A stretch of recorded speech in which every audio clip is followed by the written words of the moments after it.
Agora, o restante, a gente olha praticamente um estacionamento ou um recuo.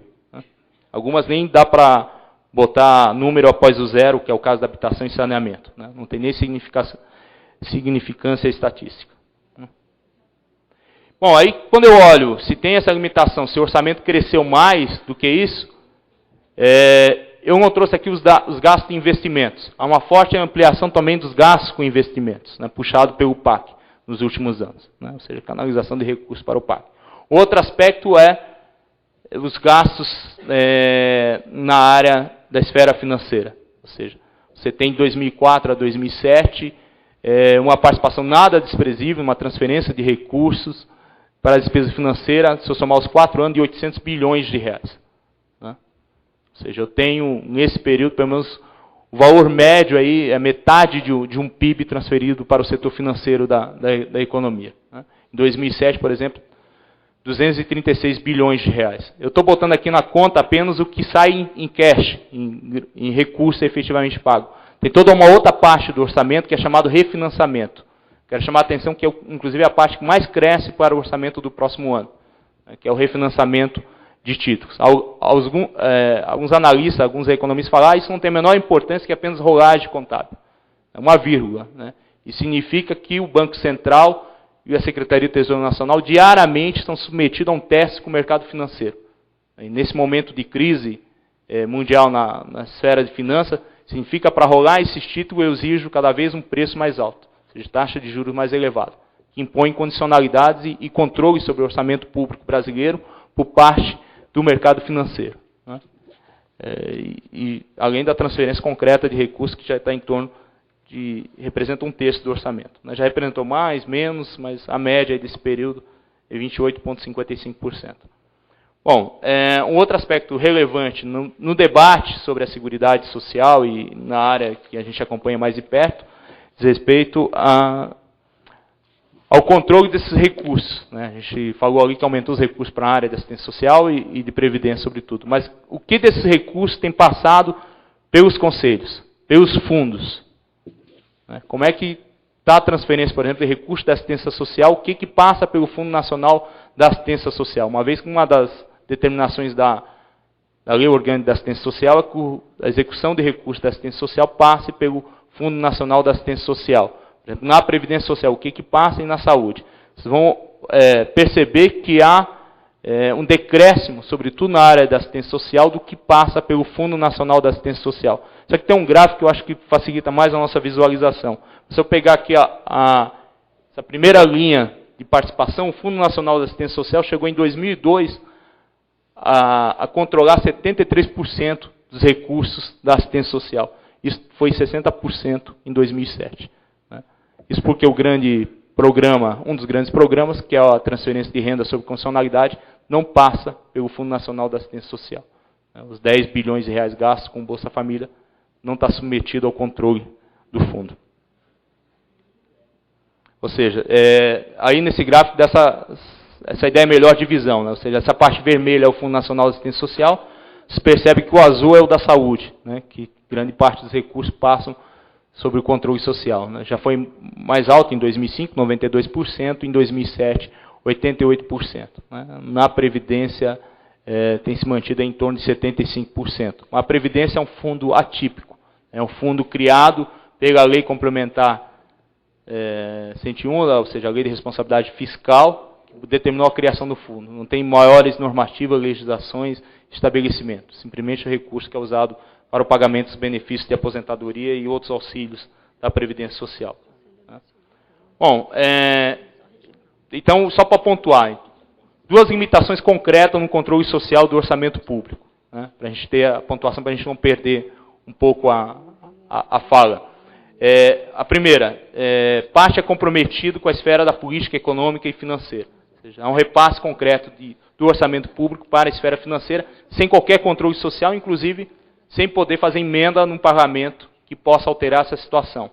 Um segundo, parcela considerável dos recursos não são submetidos ao controle dos fundos públicos. Ou seja, eles passam fora desse controle social, passam fora do fundo. Um terceiro elemento diz respeito ao acesso às informações e à qualificação para a leitura dessas informações, sobretudo em estados e municípios, né, que você não tem acesso aos dados ou muita dificuldade de acesso a esses dados. Agora eu vou trazer um quarto elemento no controle social, que se chama desvinculação de receitas da União. Esse é o mais absoluto, um dos mais problemáticos no aspecto do controle social, pela ausência absoluta de transparência nesse dado. Vocês devem estar lembrados que a DRU é uma continuidade do Fundo de Estabilização Fiscal, que era o antigo Fundo Social de Emergência, né, e vem desde 1993.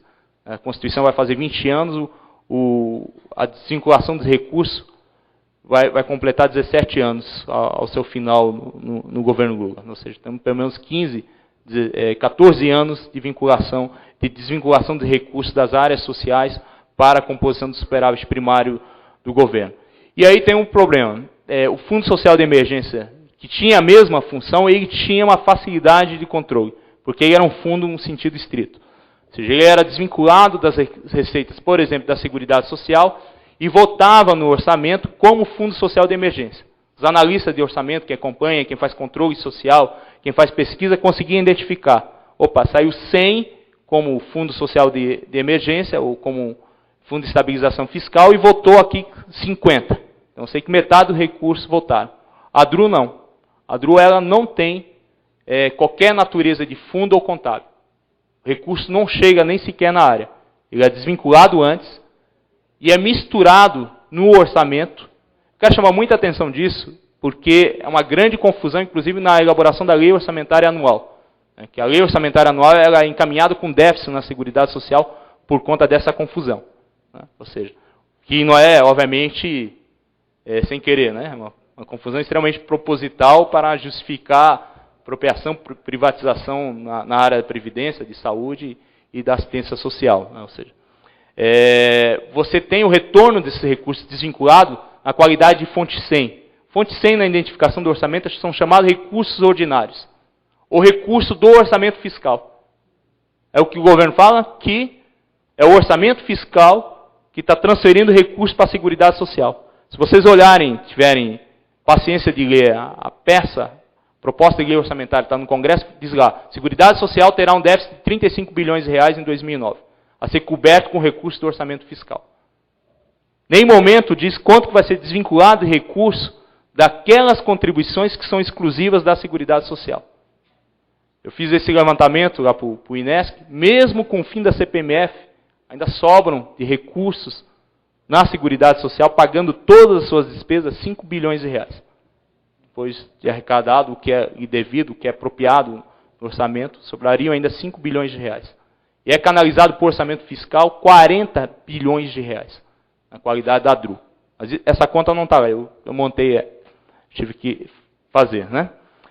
Eu fiz esse levantamento de 2000 a 2007, esses valores não estão deflacionados, se eu for deflacionar vai ser muito mais do que isso. A DRU desvinculou de recursos só da Seguridade Social 205 bilhões de reais. Quero falar só da Seguridade porque a educação também é fortemente afetada com recursos, com a desvinculação da DRU. Em vez do governo gastar 18%, ele gasta 16%, por conta da desvinculação. Ou seja, então nesse período, e o superávit primário foi 331 bilhões só na esfera do governo central, ou seja, a DRU representa 61% na média do superávit realizado pelo governo. São recursos transferidos da Seguridade Social. Agora, isso dá muito trabalho para quem quer fazer controle social analisar. Desde 2005, por determinação da Lei de Diretriz Orçamentária, a Secretaria do Tesouro Nacional tem divulgado lá um demonstrativo de resultado a desvinculação. Mas para trás você não tem as informações e no ciclo orçamentário essa informação também não existe. Né? Então você tem que reconstruir a série. Eu reconstruí essa série por conta da minha pesquisa acadêmica, dá esse valor, 205 bilhões de reais. E a participação de recursos fiscais de 2003 para cá tem baixado no orçamento da Seguridade Social. Né? Mesmo que eu dissesse, olha, a parcela dessa DRU está sendo transferida de volta para a Seguridade Social. Isso daria 55% do valor que foi desvinculado. Né? E vem decaindo, né? De 20 bilhões em 2003 para 16 bilhões em 2007. Aí eu quero chamar uma atenção. Um conjunto de despesa da Seguridade Social, que são executadas como Seguridade Social, são na realidade despesa do orçamento fiscal. Vou dar apenas alguns exemplos. O gasto com a saúde das Forças Armadas, os hospitais das Forças Armadas, está lá como gasto da Seguridade Social. O auxílio odontológico dos militares é considerado gasto de saúde. Então, apesar de não respeitar o critério da universalidade, etc. As aposentadorias especiais, por exemplo, vítima do SESI 137 em Goiânia, está lá pago com recurso da Seguridade Social. Outras aposentadorias específicas, ou seja, são critérios não obedecidos aos princípios da Seguridade Social, todas elas justas. Sem falar do conjunto da aposentadoria do setor público, que paga um recurso da Seguridade Social, que são justas, são merecidas, entretanto, é política de recurso humano, política de Estado, deveria estar no âmbito do orçamento fiscal.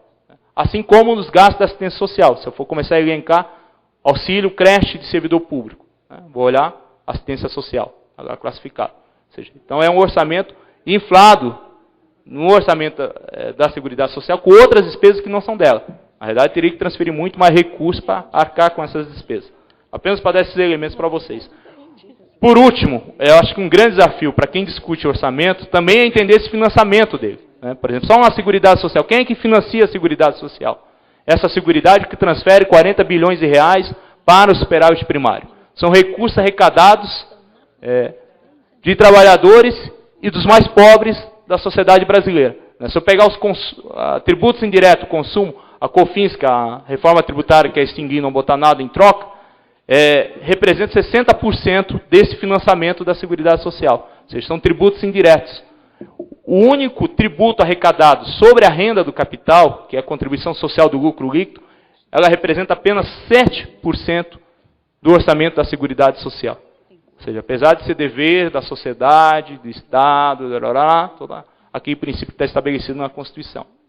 Você vai olhar a Seguridade Social, ou é mantida pelos seus próprios beneficiários, no caso da Previdência Social, que pagam contribuições, ou é mantida ou transferida, sustentada pela arrecadação sobre os mais pobres, de forma indireta na sociedade. E aqui nessa fonte 100, quero lembrar novamente, ali 14 bilhões de reais, não vão achar que é só recursos de impostos. São recursos também da DRU que estão ali misturados. Bom, então algumas questões que eu considero importantes para o debate, quero dizer que assinalo embaixo de todas que a Raquel colocou, principalmente no âmbito da Seguridade Social. Eu acho essencial uma pauta a gente reconstruir o Conselho Nacional da Seguridade Social e defender a universalização. E nesse sentido, a categoria de vocês tem um papel relevante, predominante, que tem debatido, defendido a Seguridade Social como nenhuma outra política e nenhuma outra categoria no país. Eu acho que é a grande contribuição que a assistência social tem dado, o serviço social, a esse debate da Seguridade. Então, eu acho que essa pauta é relevante, ou seja, você recriar o Conselho e caminhar no sentido da defesa da universalização da Seguridade Social. E que o seu financiamento seja feito com fontes tributárias progressivas, que recaiam sobre os mais ricos, sobre o setor financeiro, da economia, sobre o grande capital, e com a tributação sobre renda e patrimônio no país. Outros aspectos respeito ao próprio controle público. Necessário a gente tornar institucional a prestação de contas públicas, com acesso às informações de recursos orçamentários em todas as esferas de governo.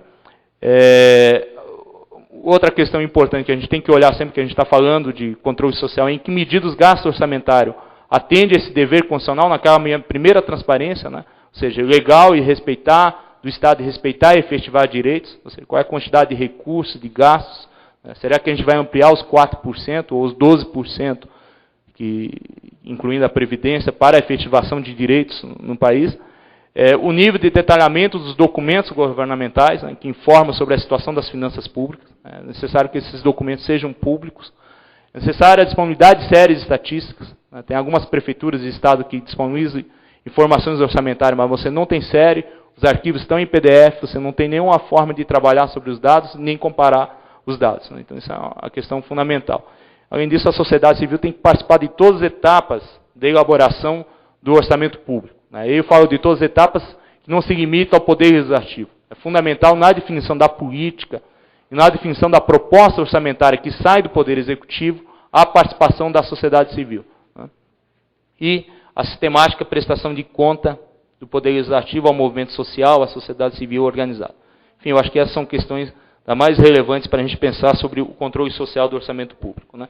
A gente ainda está muito distante, né? Quando eu olho um artigo na Folha de domingo, como o do Jean Biagi, dizendo os autoritários, né, acusando os movimentos sociais, o movimento sindical de impedir as reformas necessárias para tornar o capitalismo brasileiro mais selvagem, eu falo quanto distante que a gente está de uma sociedade democrática e de ampliar a discussão sobre democracia, sobre controle público e sobre o próprio fundo público. É isso aí. Muito obrigado. Bom dia.